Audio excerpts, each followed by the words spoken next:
let's talk about the box office. It's Monday, and let's see what the box office had to give us.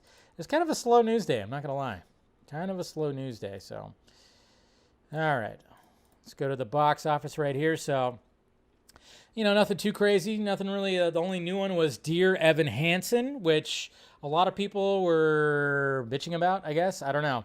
A lot of people were not too happy about it. I kind of talked about this with Scott a little bit because, he's all about, he's into musicals, and he went and saw it and he enjoyed it. And, I'm not really a big musical guy, even though I liked La La Land. And apparently some people who were involved in La La Land was involved in that movie. So yeah, Cry Macho, Candyman. Candyman's still running strong in the top 5, 73.1 million. Still have to watch it. Free Guy, of course, still running really strong, 317.6 worldwide. And I guess you can now get it on demand, so that's pretty good. But yeah, Dear Evan Hansen, 7.4. Not sure what the budget was, but it's an interesting story. It definitely is an interesting story. Film adaptation of the Tony and Grammy award-winning musical about Evan Hansen, a high school senior with social anxiety disorder, and his journey of self-discovery and acceptance following the suicide of a fellow classmate. Apparently, he claimed that he was friends with that fellow classmate, and a lot of people will start bringing him attention he doesn't want. So that's interesting. And then, of course, we got Shang-Chi, still running strong. This movie flopped. That's right. I'm still wondering, like, all those channels that kept on wanting this movie to flop. Are they still saying it flopped? Yeah, it's still pandemic box office, still low, and it would be different. But it's like it beat out Black Widow. I don't know. Because I remember seeing videos where they were saying, like, it did worse than Black Widow, but now it's surpassed Black Widow. So what do they have to say about that now? Yeah, there's like I said, there's a whole group of, like, channels out there that just want everything to fail. I don't get it. It's too woke, bro. It's too woke. So I'm going to put the crying SJW girl in my thumbnail because that's just the common thing. I don't know. Yeah. It's like, yeah, I get some things are definitely woke. I don't know if Shang-Chi is exactly woke, but there you go. Only a 39.9%, so not too shabby. It's good. Shang-Chi is still running pretty strong.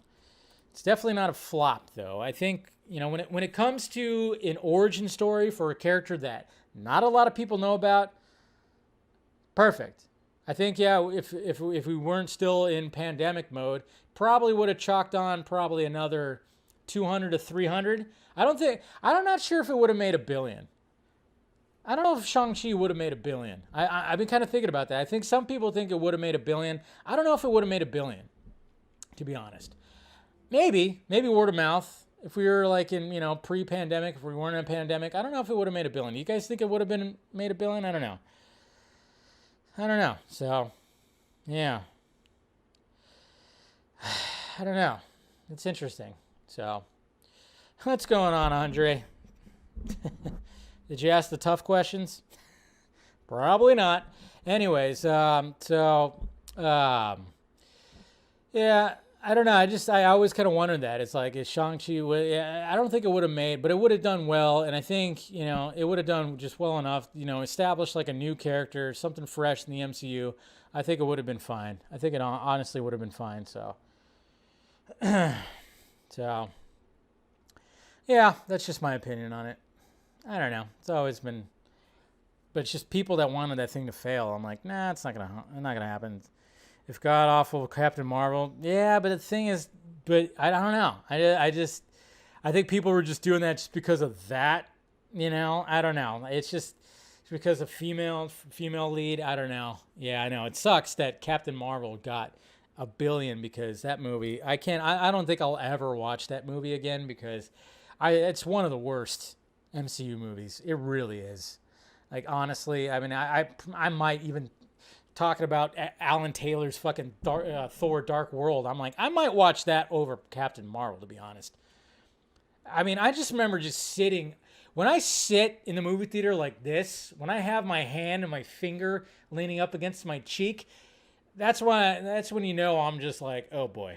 I mean, if I'm doing this, if I got it on my chin, that means I'm really engaged. You know, that's my chin pose. I'm like, ooh, yeah. You know, if I'm doing this, but if I have my finger up against my cheek like this, I'm like, it's frustrating, you know? And I was like that with Captain Marvel, man. Jesus Christ. So, but anyway, Shang-Chi, still good. We're going to get more Shang-Chi, which I hope. I want to see more because that world, there's a whole world right there to discover, and I really enjoyed it. So, there you go.